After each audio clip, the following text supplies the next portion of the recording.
Naquele tempo, Jesus disse aos fariseus: havia um homem rico que se vestia com roupas finas e elegantes e fazia festas esplêndidas todos os dias. Um pobre chamado Lázaro, cheio de feridas, estava no chão à porta do rico. Ele queria matar a fome com as sobras que caíam da mesa do rico.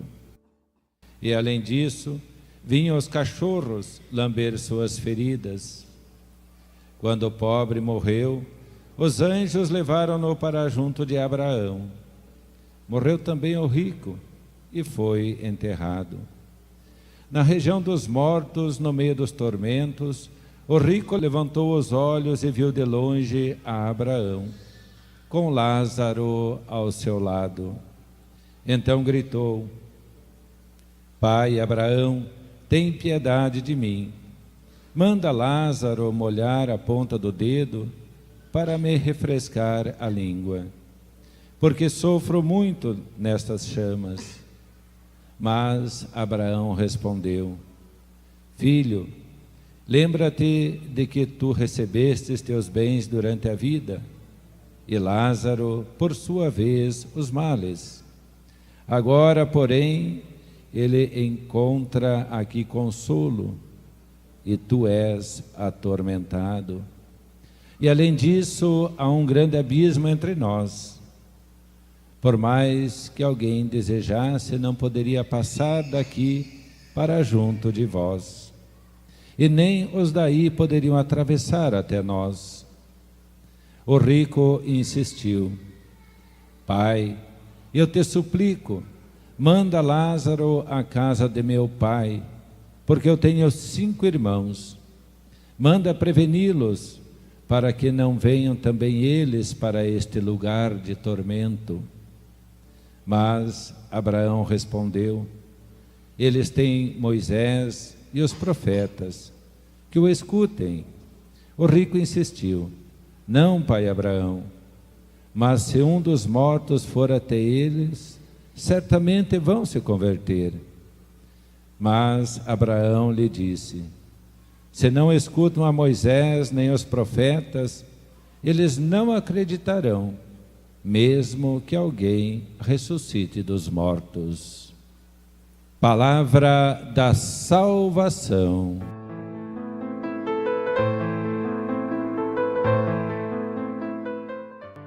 Nós estamos celebrando hoje o 26º domingo do tempo comum. Uma vez me deram uma definição muito profunda e bonita, até difícil, mas bonita, do inferno. Uma definição do que é o inferno. O inferno é você querer amar e não poder amar mais. Você desejar amar, desejar praticar o ato de amor e não ter condições. Mais ou menos da história do rico e do Lázaro. Eu quero, manda para cá, não pode. Então manda que eu vá para lá, também não pode. Tem um abismo, uma distância entre uma coisa e outra. Inferno. Essa experiência que sempre nos incomoda.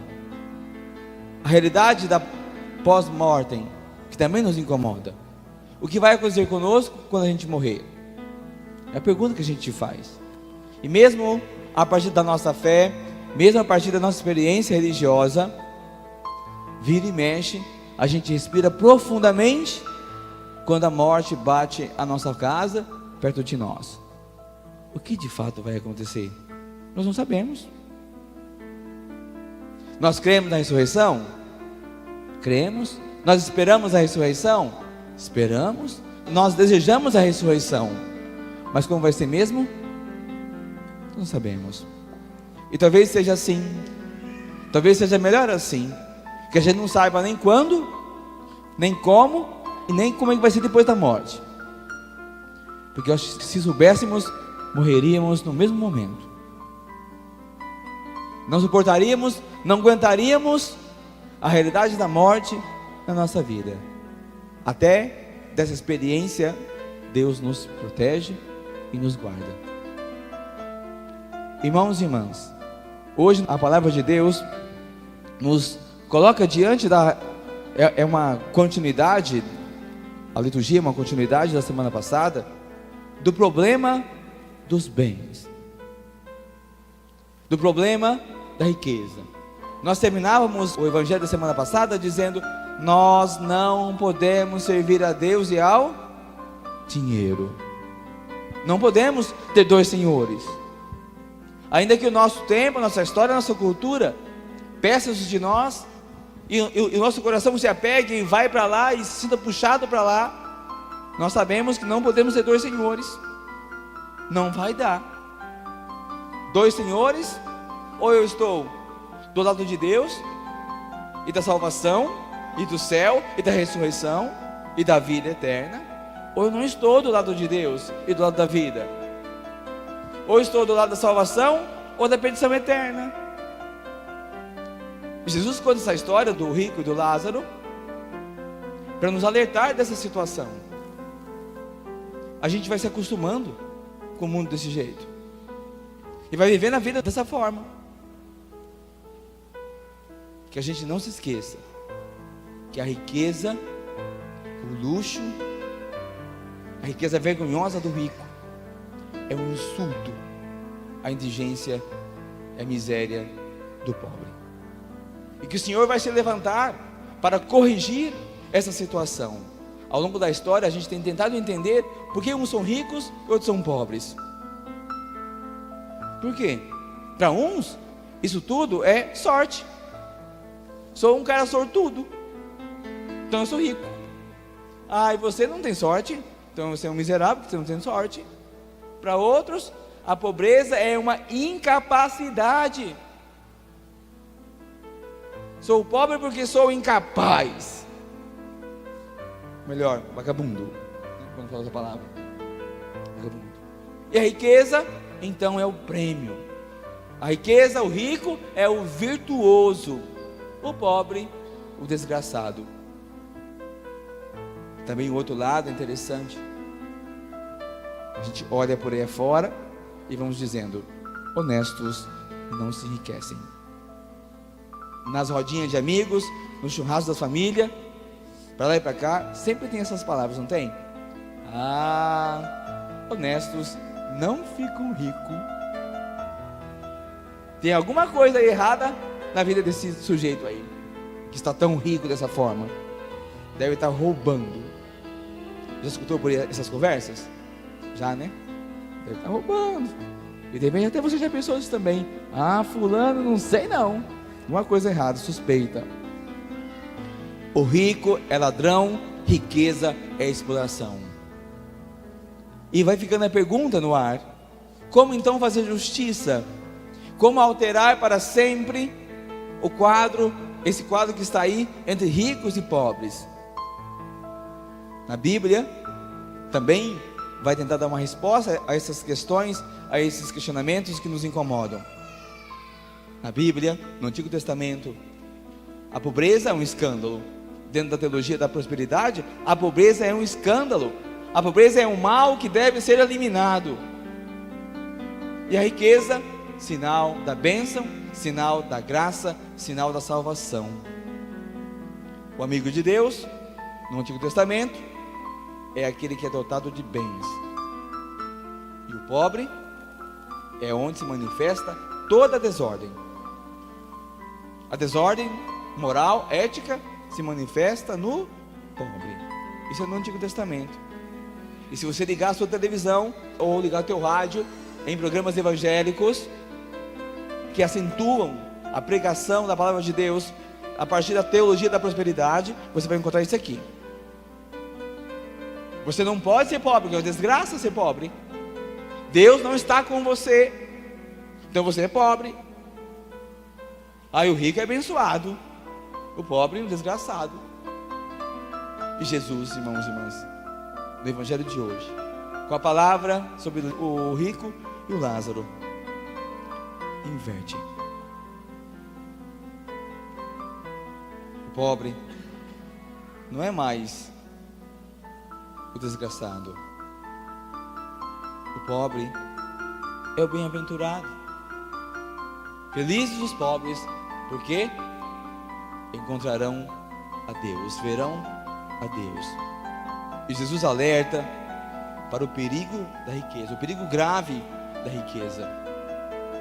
Não em si, a riqueza em si, mas do uso da riqueza. E o grave perigo da riqueza é que a riqueza dá ao coração do homem o sentimento de autossuficiência. Tenho bens, riqueza e poder. Eu sou Deus. Posso tudo, comando tudo, decido tudo. Sou poderoso, tão ou mais do que Deus.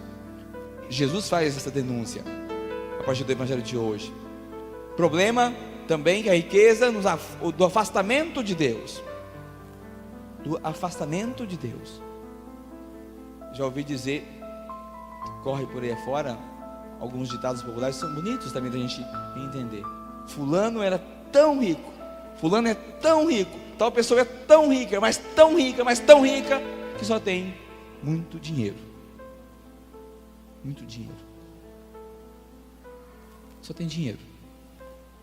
Sua riqueza é o dinheiro.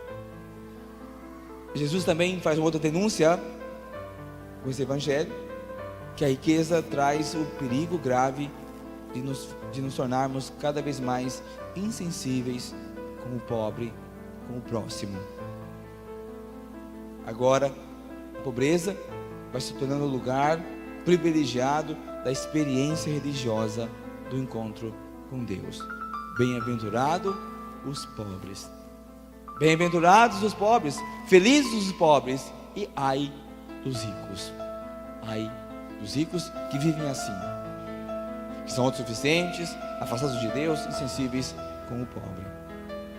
O pobre é amado de Deus, destinatário do reino. E agora não é mais um escândalo nem desgraça, bem-aventurança. O Evangelho se torna denúncia profética contra toda a ordem injusta. A morte não é um consolo para o pobre. Nós não devemos ler o Evangelho dessa forma, a morte como um consolo para aquele que tanto sofreu nessa vida. Que o Senhor nos ajude a viver essa experiência, que a gente compreenda a necessidade e a urgência de que a nossa experiência de fé altere essas coisas todas. No Evangelho nós escutamos que o rico pede, manda Lázaro lá, pede para Lázaro voltar e ir lá falar para o meu irmão, para minha casa, que estão todos fora da vida religiosa, do uso honesto, justo dos bens. Vai lá, manda avisar para que também eles não venham para esse lugar de tormento, para que eles não encontrem também no final da vida o inferno, mas possam encontrar a salvação. Deus diz, não dá, não vai dar. Abraão diz, não dá mais, não dá mais, não há nada para fazer. Então pede para algum outro morto ir lá falar com eles, para ver se eles entendam. Irmãos e irmãs, nós conhecemos Deus vivo e ressuscitado. Nós experimentamos a força de Jesus vivo e ressuscitado.